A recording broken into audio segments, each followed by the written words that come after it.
जीवन के गहरे सबक, एक बुद्ध कथा।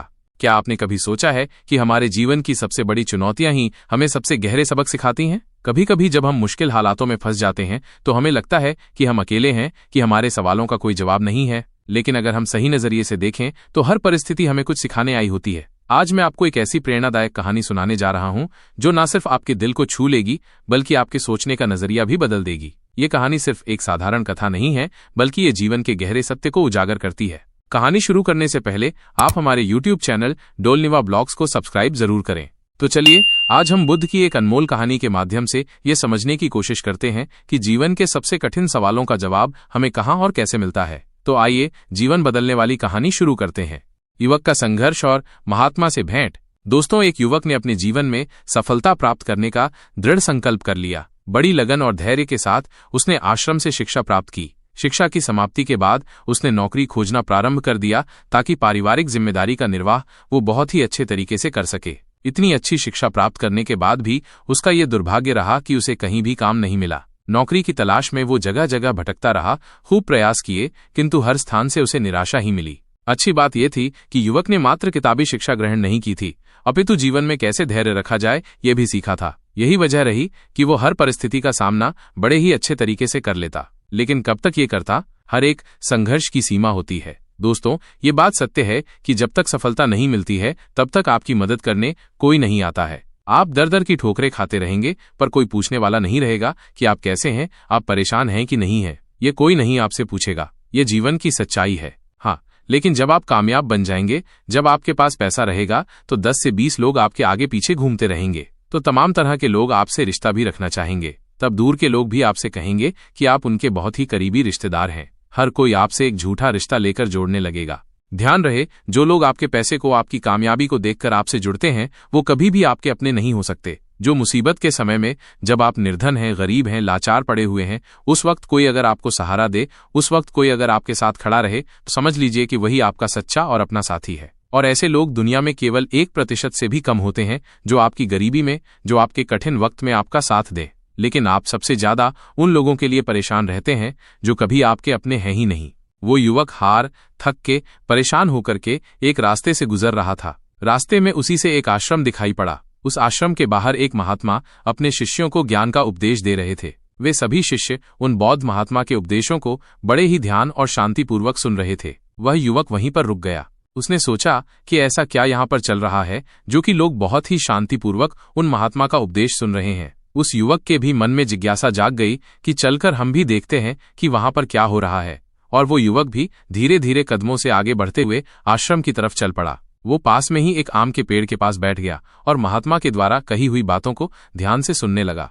महात्मा का उपदेश, बर्बादी के बाद ही निर्माण। महात्मा कह रहे थे, जब किसी चीज की नई शुरुआत होती है तो सबसे पहले सब कुछ खत्म हो जाता है। जब इस सृष्टि की रचना हुई थी तो सबसे पहले सब कुछ समाप्त हो गया था, उसके बाद एक नई सृष्टि की रचना हुई। यानी जब इंसान मुसीबत के ऐसे वक्त में पहुंच जाए जब उसे लगे कि अब कुछ नहीं होने वाला है, अब मेरा कुछ नहीं हो सकता है, जीवन में वो बिल्कुल हार सा गया है, टूट जाए, लाचार हो गया हो, कोई उसकी मदद करने वाला नहीं रहे, ऐसे वक्त में अगर वो इंसान किसी से अपनी मदद भी मांगे तो लोग उसकी मदद भी करने से इनकार कर दें। महात्मा आगे कहते हैं कि ऐसे बुरे वक्त में अगर किसी को प्यास लगती है तो कोई आपको पानी देने वाला भी नहीं मिलेगा, क्योंकि बुरे वक्त में कोई भी साथ नहीं देता है। ऐसे वक्त में आप बिल्कुल टूट जाएंगे, आप जिंदगी से हार जाएंगे। लेकिन एक बात हमेशा याद रखिएगा, इसी क्षण यही सोचना है कि अब कुछ हमारी जिंदगी में बड़ा और अच्छा होने वाला है, क्योंकि बर्बादी के बाद ही नई चीज का निर्माण होता है। टूटे फूटे लोहे को गला करके एक नए लोहे का निर्माण किया जाता है। अर्थात जब आप बिल्कुल टूट जाएंगे, मुसीबत के वक्त से गुजर रहे हैं, तो ये बात दिमाग में जरूर लाएं कि अब कुछ नया होने वाला है, हमारी जिंदगी में कुछ अच्छा और बड़ा होने वाला है। यही एक उम्मीद आपको जिंदा रखेगी। और ये बिल्कुल सत्य बात है। देखना, अगर तुम ऐसे वक्त में हो जहां पर कोई तुम्हारी मदद नहीं कर रहा है, कहीं से मदद की कोई भी उम्मीद नहीं है, तो समझ लेना कि अब कुछ बड़ा और अच्छा होने वाला है, क्योंकि जितना आप टूट सकते थे अब आप टूट गए हैं। इससे ज्यादा आप नहीं टूट सकते। ऊपर वाला आपको जरूर कुछ बड़ा देने वाला है। यही सब बोल करके गुरुजी अपने उपदेश को विराम देते हैं। बोलते हैं कि शिष्यों, आज के लिए बस इतना ही। अब तुम सब दूसरे दिन इसी समय पर आना, फिर हम आगे की बात करेंगे। सभी शिष्य अपने अपने आश्रम में चले जाते हैं। युवक और महात्मा का संवाद।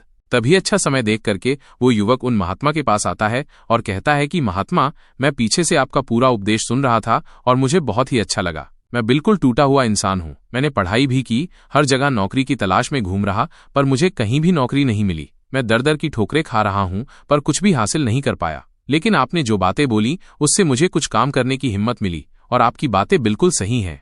तब वो महात्मा उस युवक से कहते हैं कि युवक, तुम अपनी समस्या को मुझे बताओ।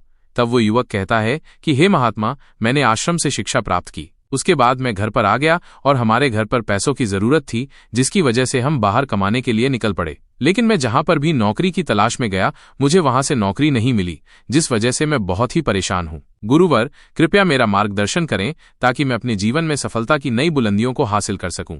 फिर वो बौद्ध महात्मा उस युवक से कहते हैं कि आज हम तुम्हें कुछ छोटी छोटी बातें बता रहे हैं, जिन्हें अगर तुम अपनी जिंदगी में अपनाते हो तो तुम्हें सफल होने से कोई नहीं रोक सकता, और हर सफल व्यक्ति यही करता है। मैंने बहुत से लोगों को शिक्षा दी है, लेकिन मेरे जो शिष्य मेरी इन 7 बातों को अपने जीवन में अपना लिए, वो आज अपना नाम इस संसार में कमा रहे हैं।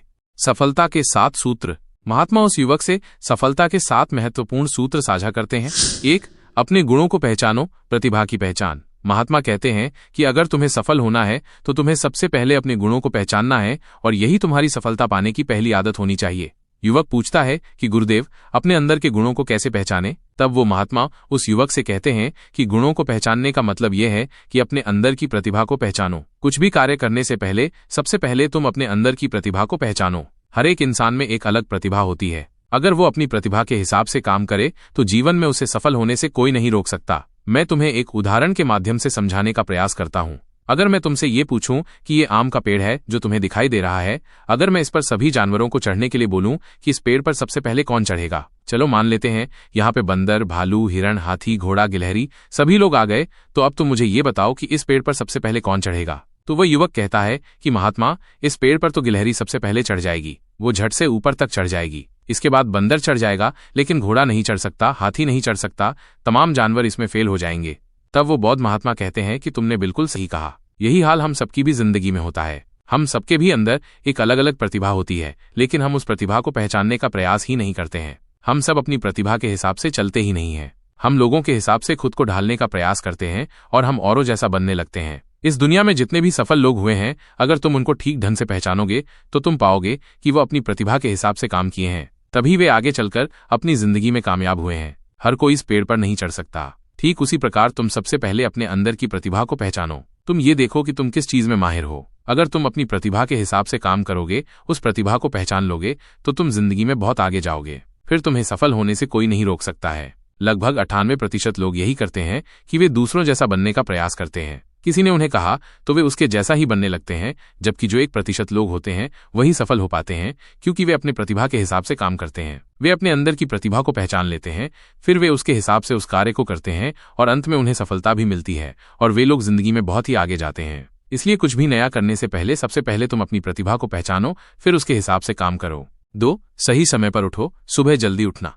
वो महात्मा उस युवक से कहते हैं कि सफल बनने के लिए दूसरी सबसे बड़ी आदत यह है कि तुम सब सही समय पर उठो। अगर तुम सब सुबह 3 घंटे पहले उठ जाते हो, अगर तुम 4 बजे उठ जाते हो या 5 बजे भी उठ जाते हो, तो तुम्हारे पास बहुत ज्यादा समय बच जाएगा अपने कार्य को करने का, और तुम उन तमाम लोगों से आगे निकल जाओगे जो लोग देर सुबह सोकर उठते हैं। उन्हें आलस्य और बीमारियां घेर लेती हैं। अगर तुम भी देर सुबह उठोगे तो तुम भी उन्हीं के जैसा बन जाओगे। इसीलिए अगर तुम्हें लाखों की भीड़ से आगे आना है तो तुम्हें सुबह जल्दी उठना होगा। जो व्यक्ति सुबह सही समय पर जल्दी उठ जाते हैं, उन्हें पूरे दिन को कार्य करने का ज्यादा समय मिल जाता है। तुम सुबह उठो, सबसे पहले अपने पूरे दिन की रूपरेखा तैयार करो, हमें दिन में क्या काम करना है और क्या नहीं करना है, फिर उसके हिसाब से तुम कार्य करो। 3. विचार शक्ति का उपयोग करो, आकर्षण का नियम। महात्मा उस युवक से कहते हैं कि अगर तुम्हें अपनी जिंदगी में सफल होना है तो मैं तुम्हें तीसरी आदत बता रहा हूं, जिसे तुम जरूर अपनाना। वह यह है कि अपनी विचार शक्ति का उपयोग करो। जो भी तुम अपनी जिंदगी में पाना चाहते हो, उसे तुम सुबह उठ करके एक बार जरूर सोचो। तुम यह अनुभव करो कि वो चीज तुम्हें मिल रही है।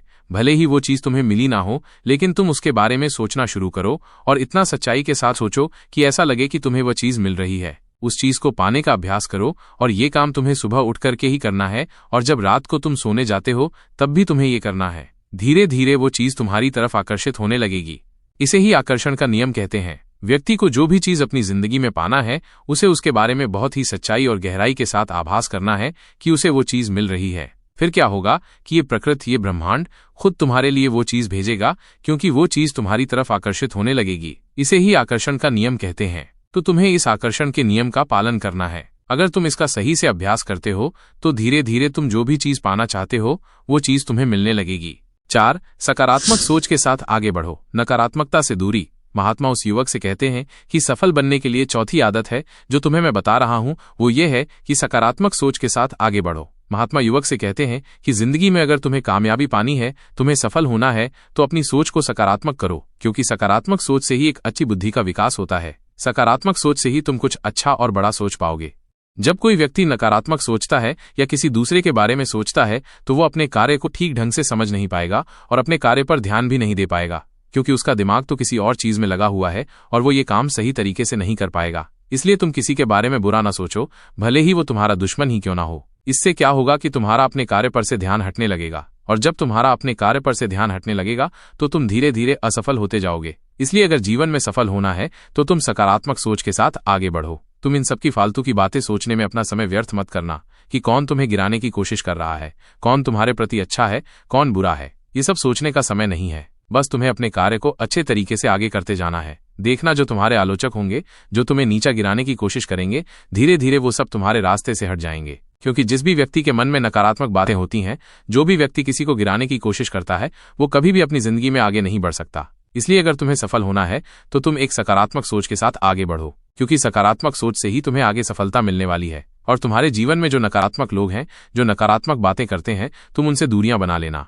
5. अपने रहस्य किसी को मत बताओ, शांतिपूर्वक कार्य करना। महात्मा 5वीं बात बताते हुए कहते हैं कि युवक, अगर तुम्हें अपनी जिंदगी में सफल होना है तो अपने राज किसी को मत बताओ। अगर तुम जो भी काम करना चाहते हो तो ये राज किसी को भी मत बताना, क्योंकि अगर तुम अपने राज किसी को बता दोगे तो तमाम लोगों को पता चल जाएगा कि तुम क्या करने वाले हो। और अभी तो तुम अपने कार्य की शुरुआत ही नहीं की हो, लेकिन तमाम लोग आपको गिराने की कोशिश करने लगेंगे। तो इससे तुम्हारा कार्य भी सही तरीके से सही समय पर पूरा नहीं हो पाएगा और तुम परेशान होते जाओगे। इसलिए अगर तुम्हें अपने जीवन में कुछ करना है, कुछ पाना चाहते हो, तो तुम्हें बिल्कुल शांतिपूर्वक अपने कार्य को करना है, ढिंढोरा नहीं पीटना है। किसी को भी मत बताओ कि तुम आगे क्या करने जा रहे हो, इस बात का तुम खास ध्यान रखना।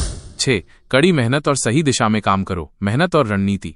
महात्मा युवक को सफल होने के लिए छठी बात कहते हैं कि कड़ी मेहनत और लगन के साथ काम करो। वो महात्मा कहते हैं कि कोई भी इंसान अगर सफल होता है तो वो अपनी कड़ी मेहनत से सफलता प्राप्त करता है। जितने भी कामयाब लोग होते हैं उन्होंने बहुत कड़ी मेहनत की है। कड़ी मेहनत सही जगह पर करनी चाहिए। ये नहीं कि तुम बस बहुत कड़ी मेहनत करते जा रहे हो लेकिन सही दिशा में नहीं कार्य को कर रहे हो। तो कड़ी मेहनत के साथ साथ सही दिशा बहुत जरूरी होती है। अगर तुम सही दिशा में कड़ी मेहनत करते हो तो तुम उस काम में कामयाब जरूर हो जाओगे, तुम्हें जरूर कामयाबी मिलेगी। इसलिए कोई भी काम हो, कितना भी बड़ा क्यों ना हो, सबसे पहले ये पता लगाओ कि इस काम को बहुत ही अच्छे तरीके से कैसे किया जा सकता है। अगर आपको ये पता चल जाए कि इस काम को अच्छे तरीके से कैसे किया जा सकता है, पूरी जी जान लगा दो सफलता को प्राप्त करने के लिए। कई बार हमने देखा है कि लोगों का असफल होने का ये एक बहुत ही बड़ा कारण होता है कि वो उन्हें जो भी जिंदगी में पाना चाहते हैं वो उस चीज के लिए तो मेहनत करने लगते हैं, लेकिन मेहनत सही दिशा में नहीं करते, और जब उनकी मेहनत सही दिशा में नहीं होती है तो वे धीरे धीरे अंदर अंदर टूटने लगते हैं, उनका भरोसा उठने लगता है और उन्हें उनका लक्ष्य भी प्राप्त नहीं हो पाता है। इसलिए तुम्हें जो भी कार्य को करना है, तुम्हें जो भी लक्ष्य पाना है, सबसे पहले उस लक्ष्य को पहचानो कि इस लक्ष्य तक कैसे पहुंचा जाए, तो तुम जरूर सफल हो जाओगे। एक उदाहरण देता हूं कि मान लो ये सामने जो पहाड़ दिखाई पड़ रहा है, अगर मैं तुम्हें इस पहाड़ पे चढ़ने को बोलूं, अगर तुम सीधे चढ़ोगे तो तुम कभी भी इस पहाड़ पे नहीं चढ़ पाओगे। लेकिन अगर तुम इस पहाड़ पर चढ़ने के लिए एक अच्छा रास्ता खोजो कि सबसे जल्दी और आसान तरीके से इस पहाड़ पर चढ़ा कैसे जाए, पहाड़ पर तो तुम बड़ी आसानी से चढ़ जाओगे। लेकिन अगर तुम बिना सोचे समझे चढ़ने लगोगे तो तुम पहाड़ की चोटी पर कभी नहीं चढ़ पाओगे, और अगर चढ़ते भी हो तो तुम्हें बहुत समय लग जाएगा और तुम असफल भी हो जाओगे। यही हाल होता है हमारी जिंदगी में। हमें जो भी लक्ष्य को प्राप्त करना है, सबसे पहले उस लक्ष्य के बारे में सोचो और तुम ये पता लगाओ कि इस लक्ष्य तक कैसे आसानी से पहुंचा जाए। जब तुम ये पता लगा लोगे तो तुम अपने लक्ष्य को बड़े ही आसानी से पालोगे। इसलिए कठिन परिश्रम के साथ साथ सही दिशा जरूर होनी चाहिए।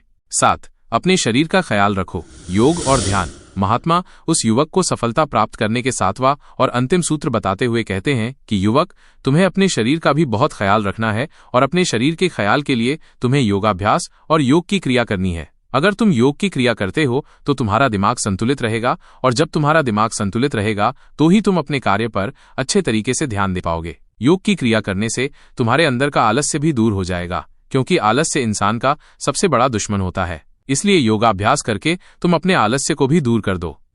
ठीक उसी प्रकार जब तुम अपने दिमाग को एक जगह पर केंद्रित कर लोगे, अच्छे मन के साथ कार्य करोगे, तो तुम्हें सफलता जरूर मिलेगी, क्योंकि तुमने अपनी पूरी ऊर्जा एक दिशा में लगा दी है। और जब तुम अपनी पूरी ऊर्जा एक दिशा में लगा दोगे तो उसका परिणाम तुम्हें अच्छा देखने को मिलेगा। इसलिए तुम दिन में ध्यान की क्रिया, योग की क्रिया जरूर करो। इससे तुम्हारा दिमाग संतुलित रहेगा, तुम्हारा दिमाग बहुत अच्छे तरीके से काम करेगा। और जब तुम्हारा दिमाग संतुलित रहेगा, बहुत अच्छे तरीके से काम करेगा, तो ही तुम कुछ नया और अच्छा सोच पाओगे, तभी जाकर तुम्हें सफलता भी मिलेगी। इसलिए मेरी इन बातों को ध्यान रखना।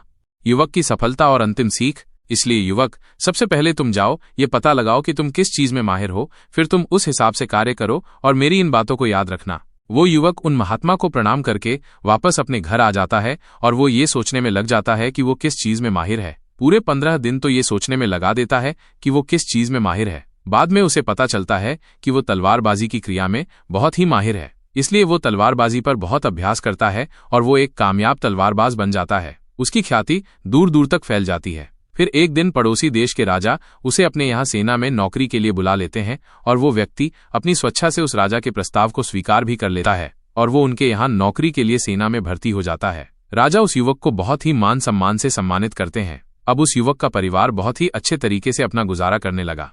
दोस्तों, सच्ची खुशी बाहरी चीजों में नहीं, बल्कि हमारे भीतर संतोष में बसती है। इच्छाएं असीमित होती हैं, लेकिन जब हम जो पास में है उसी में संतुष्ट रहना सीख जाते हैं, तभी वास्तविक शांति और आनंद मिलता है। जीवन में संतोष ही सबसे बड़ा धन है। दोस्तों, उम्मीद है कि आपने आज की इस वीडियो से जरूर कुछ न कुछ सीखा होगा। तो इस वीडियो को लाइक और अपने दोस्तों के साथ शेयर करना ना भूलें। हमें ऐसे ही सपोर्ट करने के लिए चैनल डोलनीवा ब्लॉग्स को सब्सक्राइब और घंटी बटन को जरूर दबा दें। तो चलिए मिलते हैं एक और वीडियो में। तब तक के लिए अपना ख्याल रखें। धन्यवाद।